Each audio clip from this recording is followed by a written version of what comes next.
Magandang gabi, boss. Ako si JM. Sa totoo lang, wala kaming pinagkwentuhan ng nangyari sa amin sa Marinduque kasi natatakot kaming may magparamdam sa amin ulit. Pero dahil sa matagal naman na, naisipan ko na rin i-share sa inyo para naman may ambag ako. Bago pa mag-pandemic, naisipan naming magbakasyon saglit ng mga kaibigan ko. Gagraduate kasi kaming lahat. Kaya gusto naming iregalo sa mga sarili namin kahit 2 araw lang ang paggala at pahinga. Dahil may rest house sa isang maliit at tagong isla sa Marinduque yung tatay ni Ivan na tropa naman namin, doon na lang namin naisipang pumunta para menos gastos rin. Sobrang ganda ng isla kung tutuusin at nagmukha pang private island nila kasi walang ibang nakatira. Pahirapan din pumunta at patagal kami sa bangka na kinontrata lang ng pamilya ni Ivan kasi wala namang bumabiyahe papunta sa isla na pupuntahan namin. Kung tutuusin, masaya talaga yung buong araw namin doon sa isla. Maganda kasi to, sobrang tahimik. Parang wala kang ibang maririnig kundi yung alon at yung hangin na humahampas sa mga dahon. Pero sobrang init. Sulit naman din kasi parang private island talaga siya. Wala rin kaming ibang kasama kundi yung caretaker na si Mang Romy. Pero halos di naman namin siya nakikita kasi may sarili itong kwarto. Habang nag-iikot ako sa loob ng rest house, napansin ko na may batang tumatakbo sa gilid.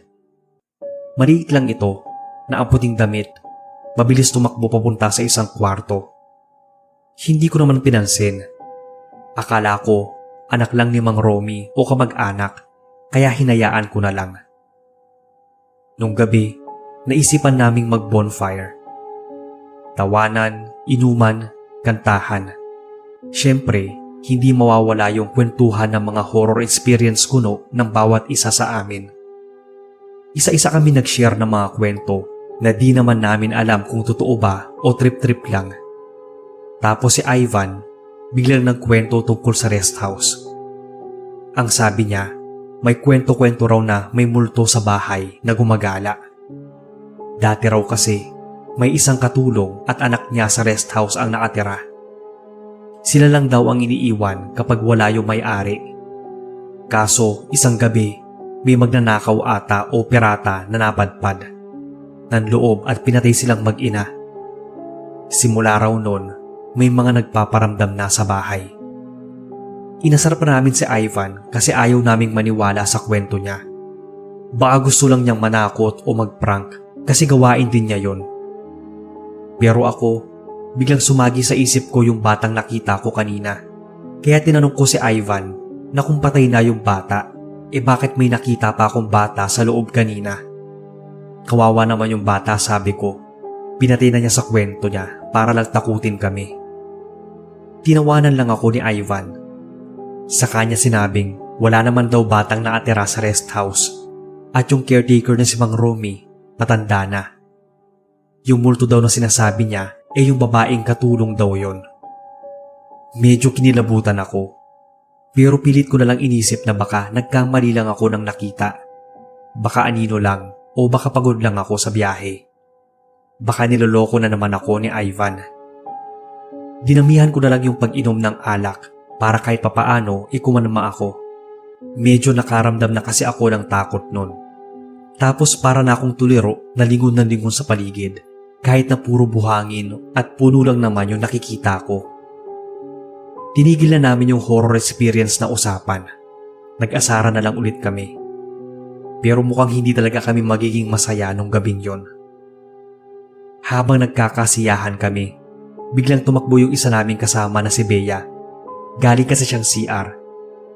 Halos matapilok na nga siya sa pagmamadali habang mangiyak-ngiyak at nanginginig pa.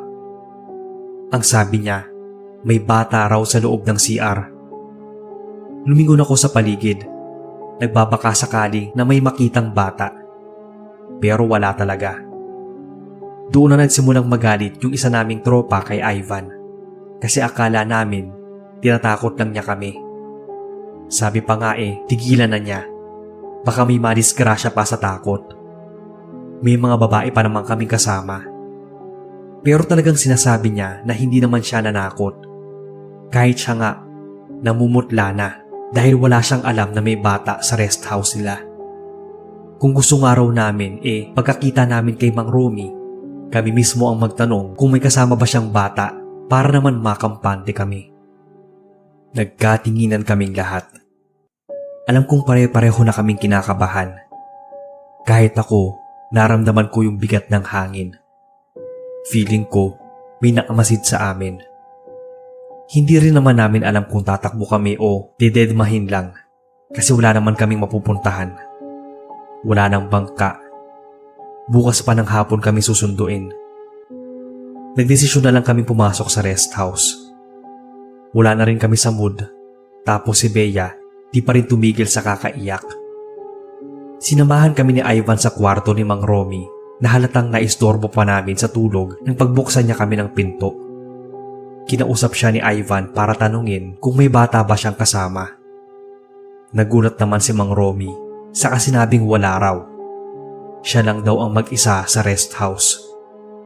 Nagtanong pa siya sa akin kung bakit namin natanong, pero nagpaalam na lang kami na magpapahinga na. Sabi ni Ivan, baka may mga tama na rin kami ng alak. Mag-impake na lang daw kami para paalis bukas. Dahil sa natamaan na rin ako ng alak, mabilis lang ako nakatulog. Pero hindi pa nagtatagal yung tulog ko. Nagising ako sa pakiramdam na may malamig na kamay na humahawak sa paa ko. Nung nakadilat na ako, naramdaman ko na lang ang paninigas. Hindi ko agad naigalaw yung katawan ko. Tapos parang may bumabara pa sa lalamunan ko. Dahan-dahan kong ginala yung mga mata at doon ko siya nakita. May kadiliman pero malinaw kong nakita yung babaeng madungis, duguan at nakayuko sa paanan ng kama ko. Nanginginig yung kamay niya habang naaturo sa akin. Gusto kong sumigaw nun pero parang wala akong boses. Tinapunan ko ng tingin yung mga kasama ko. Nakita ko may umiiyak na parang binabangungot. Parang lahat kami may kanya-kanyang pinagdadaanan sa kwarto. Nang biglang pumasok si Mang Romy sa kwarto namin, nakita ko na nataranta siya ng sobra nang makita kami. Paulit-ulit niya kaming tinatanong kung sino sa amin ang may kinuha. Biglang umungol yung isang kasama namin kaya pinuntahan siya ni Mang Romy. Kinapa yung bulsa niya. Doon, may nakuhang maliit na keychain na mukhang luma na. Bigla akong naagalaw at napabangon. Kahit yung mga kasama ko mukha namang naginhawaan. Ang sabi ni Mang Romy, wag daw kaming kukuha ng gamit basta-basta kung ayaw naming may magalit. Patapos yon ay lumabas na siya ng kwarto. Tulala lang kaming lahat. Pinaghalong hangover, takot, at syempre gulat sa nangyari yung naramdaman namin. Hindi ko naman alam kung lakas ng loob o takot ang nagtulak sa akin, pero inaya ko na silang magdasal kaming lahat. Kahit nanginginig, nagdasal kami ng sabay-sabay. Dala siguro ng kakaiyak ng ilan sa amin, pati ng pagod, may ilan sa amin na naatulog ulit. Paggising namin noon ay hapon na. Walang gustong magsalita. Wala na rin naman yung presensya na mabigat. Nagmadali na kaming mag-impake paalis. Pagdating ng bangka, halos naguunahan pa kami sa pagsakay. Nakauwi naman kami ng ligtas, pero wala ni isa sa amin yung gustong pag-usapan yung nangyari. Yung ilan nga sa mga kaibigan namin, hanggang ngayon, hindi pa rin namin makontak. Simula nun, hindi na kami bumalik sa islang yon sa Marinduque. Palagi ko rin tinatandaan yung bili ni Mang Romy na huwag basta-basta pumulot o kumuha ng bagay pag nasa ibang bahay ka. Kasi hindi mo alam kung sino o ano ang magagalit sa'yo. Ito lang po ang na-experience namin, Boss Bob.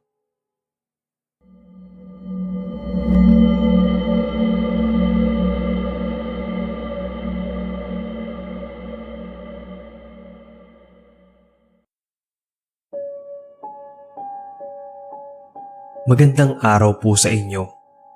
Tawagin na lang akong Jane. Tubong Maynila pero Marinduque ang probinsya namin. Gusto ko lang pong ikwento itong na-experience ko, pero konting background lang. Nung naghiwalay sina mama at papa, umuwi kami sa Marinduque para doon manirahan. Yung unang bahay namin ay yung ancestral house ata ng tatay ni mama. Nakalimutan ko na eksakto, pero lumang bahay talaga siya. Gawa sa kahoy, pero maganda at mataas. Bukod sa mga gamit na matagal na, isa saan doon pa yung mga alaala ng nakaraan na hindi pa rin makaalis. Mahilig talaga ako sa anime simula pa nung bata. Pero dahil sa mga nangyari sa akin dun sa bahay, kada may maririnig akong nagninihongo o Japanese, natatakot ako. Nagsimula ang lahat nung mismong pagkalipat pa lang namin. Wala pa naman akong pasok nun, kaya nasa bahay lang ako at nanonood ng anime. Napansin ko agad na nung unang 3 araw namin, palagi na lang ako may naririnig na may hinang pag-iyak sa 10 oras ng gabi tuwing matutulog na ako. Akala ko nung una ay si mama lang, kasi nga kakahiwalay lang nila ni papa. Baka nalulungkot lang siya, ganon. Pero nang kumprontahin ko naman siya tungkol doon, natawa lang siya. Sinabi niyang baka nananaginip lang ako o nagkakamali ng dinig. Inisip ko na dinedenay lang ng mama ko at ayaw lang niya na isipin kung nahihirapan siya sa setup namin. Pero sa gilid ng utak ko, iba na rin talaga yung pakiramdam ko. Iba yung kutob ko. Isang gabi, nanonood ako ng anime sa laptop ko. Nakapatong lang sa kama yung laptop at walang earphones kaya malakas yung tunog galing sa speaker. Habang nasa kalagitnaan ako ng panonood, may narinig akong mabilis na pagtakbo sa labas ng kwarto ko. Rinig na rinig ko yung yapak, pero hindi naman ganon kabigat.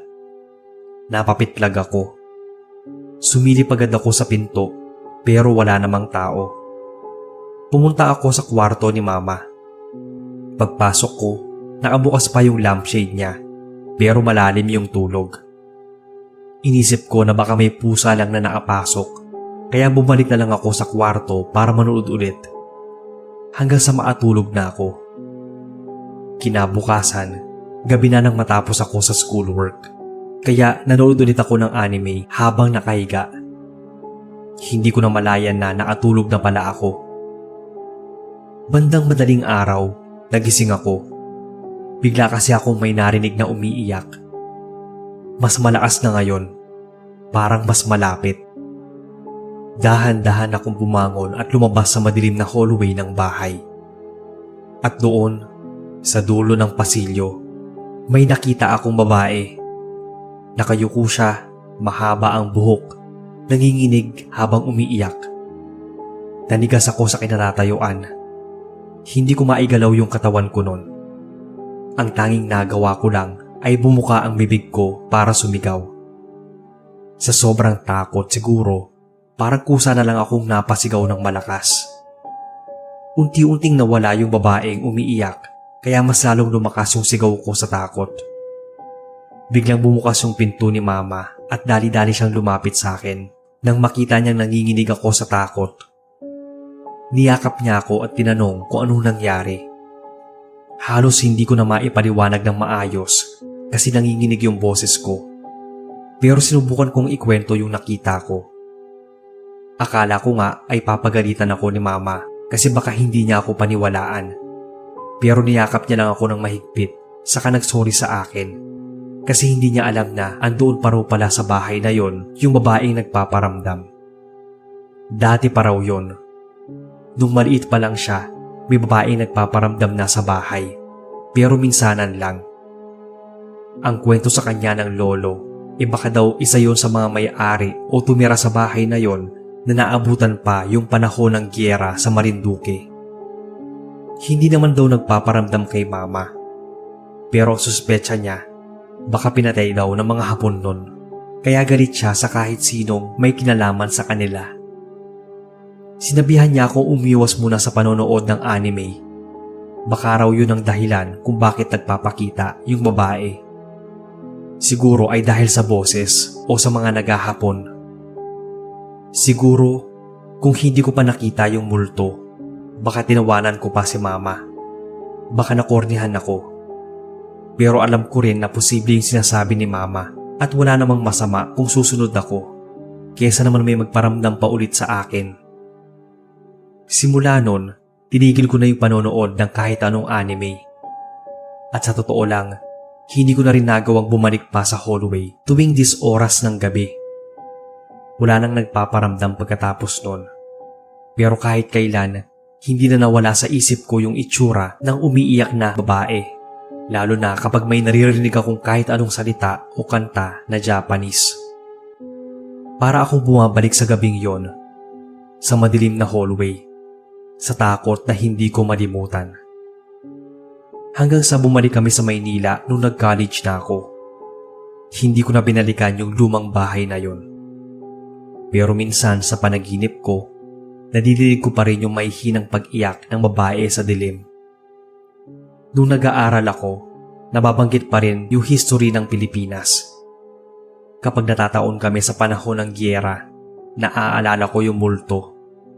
Naiisip ko kung gaano kalala yung sinapit niya sa panahon ng pananakop para magparamdam pa rin siya hanggang ngayon at manatili yung alaala niya dun sa lumang bahay sa Marinduque. Hanggang dito na lang, sir, ang kwento.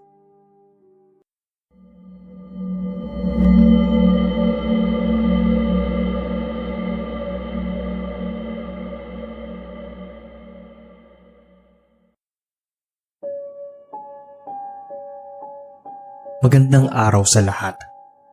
May mga kwento din ba kayo nung bata na hindi ka panipaniwala? Ako kasi meron. At nung mga panahon na to, ay sa Marinduque pa kami nakatira ng pamilya ko. Tanda ko pang nasa 8 years old pa ako nun, pero kabisado ko na ang mga nangyari hanggang sa ngayon. Naalala ko lang bigla to nung nag-i-scroll ako sa FB at lumabas yung Marinduque. Kaya naman naisipan ko na rin i-share sa inyo yung nangyari sa akin noon.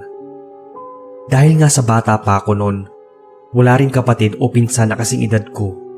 Madalas akong maglaro sa labas kahit na ako lang ang mag-isa. Minsan, nakikipaglaro ako sa ibang mga bata. Pero sa dahil hindi ko sila ganon kasundo, mas pinipili ko na lang na maghanap ng spot ko kung saan ako makakapaglaro kahit ako lang. May nahanap naman ako noon. Malaking puno siya sa gitna ng maliit na burol. Doon lang ako palagi. Gumagawa ng laruan kong baril-barilan gamit yung kahoy. Hanggang sa nakilala ko si Arnel. Mabait si Arnel. Nung una nga, nahihiya pa siya. Pero ako na yung tumawag sa kanya para maipaglaro. Marami siyang peklat noon sa katawan na kulay puti. Para nga siyang baka. Pero hindi ko naman yun pinansin dati o pinakailaman. Kasi tinuruan ako ng nanay ko na huwag magbibigay ng opinyon sa itsura o pamumuhay ng iba. Tinanong ko siya kung bakit siya walang kalaro. Ang sabi niya, pinagtatawanan daw kasi siya ng ibang mga bata dahil sa itsura. Nalungkot naman ako nun, kaya siya na lang yung kinaibigan ko. Total naman ay nagkakasundo kami. Masaya siyang kasama, masiyahin, parang hindi napapagod o pinagpapawisan man lang. Madalas niyang ikwento sa akin ang buhay niya. Sabi niya, dati raw ay malaki ang bahay nila. Maraming kakahuyan sa paligid at masaya. Pero minsan, nagiging malungkot siya kapag napupunta yung usapan namin sa pamilya niya. Isang beses, tinanong ko siya kung saan niya nakuha yung mga peklat. Tumahimik siya saglit. Tapos kinuwento niya na sinunog daw ng mga kano. Ako naman na hindi rin talaga pala tanong kapag hindi ko naiintindihan yung mga bagay. Tumango lang ako. Hindi ko rin alam kung paano siya sasagutin. Kaya iniwas ko na lang yung usapan sa pamilya para hindi siya malungkot. Pero isang araw, pinagalitan ako ni na mama at lola. Ang hilig ko raw kasing magpagabi sa labas kahit mag-isa. Ang sabi ko, hindi naman ako mag-isa kasi lagi kong kasama si Arnel. Ikinuwento ko pa nga kung paano niya ikinuwento sa akin yung tungkol sa nasunog nilang bahay. Sabi naman ni na mama, wala naman daw nangyaring sunog na nabalitaan nila. Baka daw nagkukunwari lang yung batang yon sa kwento niya. Malikot lang yung isip, ganun. Nagalit pa nga ako kasi hindi naman sinungaling si Arnel. Kaya kahit sa bahay ay hindi ako masyadong umimik ng ilang araw. hanggang sabi unti-unti akong napansin. Noong una, narinig ko nang pinag-uusapan ako ng mga bata na dati kong kalaro. Parang bubulong sila sa isa't isa tapos titingin sa akin. Hindi ko marinig kung anong pinag-uusapan nila pero alam kong ako yun. Kinuwento ko yun kay Arnel tapos sasabi niya baka raw naiinggit lang sa akin kasi magaganda yung suot kong damit at laging bago pa. Dahil sa sinabi niya, napansin ko tuloy na parang hindi siya nagpapalit ng damit. Yun at yun lang din yung paulit-ulit niyang suot. Puting t-shirt at shorts na kulay dilaw. Tinanong ko siya kung wala ba siyang mga bagong damit. Malungkot ng ngiti lang yung sinagot niya sa akin. Kaya naman ang sabi ko ay bibigyan ko siya. Tuwang-tuwa pa nga siya nun dahil sabi niya matagal na raw nung nagkaroon siya ng bagong damit. Kaya pag uwi ko, nagpaalam agad ako kay mama kung pwede ba akong magbigay ng damit sa kaibigan ko. Kasi nga kawawa siya. Ang kaso, nagulat ako kasi bigla akong pinagalitan ni Lola. Pinag-uusapan daw ako ng mga bata sa labas na baliw daw ako kasi sarili ko lang daw yung kinakausap ko lagi. Tapos nakikipaglaro pa ako sa sarili ko. Nakita daw ako ng mga bata noon sa burol. Iginiit ko kay Lola na may kalaro ako pero ayaw niyang maniwala. Pinagtanggol na lang ako ni Mama na baka raw may imaginary friend lang ako. Kaso, tigilan ko na raw. Masyado na raw akong matanda para magkaroon ng imaginary friend. Iyak ako ng iyak buong gabi nun kasi ayaw nila akong paniwalaan. Kinabukasan, nagsumbong ako kay Arnel. Umiyak din ako sa kanya sa kasabi kong ang sama ng mga bata. Seryoso lang yung mukha niya nun. Yun na rin yung huling beses na nakita ko siya. Pagkatapos kong magsumbong sa kanya, ewan ko kung nagkataon lang, pero sunod-sunod na kamalasan yung nangyari sa mga batang nangaasar sa akin. Merong nalaglag sa hagdan, merong napaso sa sabaw na kumukulo, meron din bigla na lang binulutong ng malala. Talagang halos lahat sila ay kinarma. Sinugod kami sa bahay ng ibang nanay kasi baka raw may sa demonyo ako o pinakulam ko daw sa kaibigan kong demonyo yung mga anak nila. Natakot ako ng sobra sa pinagsasabi ng kapitbahay dahil nga ang bata ko pa nun. Ilang araw akong hindi lumabas ng kwarto. Galit na galit naman yung pamilya ko sa mga nangaharas sa akin. Kaya naisipan ni Mama na lumipat na lang kami sa Pasig para doon manirahan. Nalungkot ako pero wala rin naman akong nagawa. Nung nasa van na kami paalis, pagkasilip ko sa side mirror, nakita ko si Arnel na nakatayo tapos kumakaway sa akin. Umiyak ako at nagpumilit kay Mama na magpapaalam muna ako. Pero wala naman daw bata doon, kaya hindi niya ako pinababa. Kahit nung nakarating kami sa Pasig, iniiyakan ko si Arnel. Siya kasi yung masasabi kong unang naging best friend ko. Pero laging ine-explain sa akin ni Mama na baka daw imaginary friend ko lang yon kasi ganun daw ang mga bata. May nakikita sila na nasa utak lang nila. Hanggang sa pinaniwalaan ko na lang din. Baka nga lang guni-guni ko lang siya o bunga lang ng imagination ko bilang isang bata. Sa paglipas ng panahon, nakalimutan ko na si Arnel. Pero may nabanggit nun sa history class namin nung high school. Nung panahon ng giyera, marami daw mga bahay sa Marinduque na sinunog ng mga kano. Doon ko naalala yung kwento sa akin ni Arnel. Yung damit niyang sobrang luma, pati yung ako lang yung nakakakita sa kanya. Naisip ko na baka hindi lang imaginary si Arnel. Baka multo siya, kaluluwa ng batang nasunugan ng bahay doon. At hanggang ngayon, hindi pa rin siya makaalis at pagala-gala pa rin yung kaluluwa niya sa Marinduque. Nalungkot ako para sa kanya. Kaya pinangako ko sa sarili ko noon na pag bumabalik ako ng Marinduque, makita ko man ulit si Arnel o hindi, magsisindi ako ng kandila at aalayan ko siya ng damit at tsokolate na ginagawa ko pa rin naman hanggang ngayon sa tuwing pupunta ako ng Marinduque. Hanggang dito na lang Sir Bob ang kwento ko. Salamat sa oras at sana ay mabasa ninyo.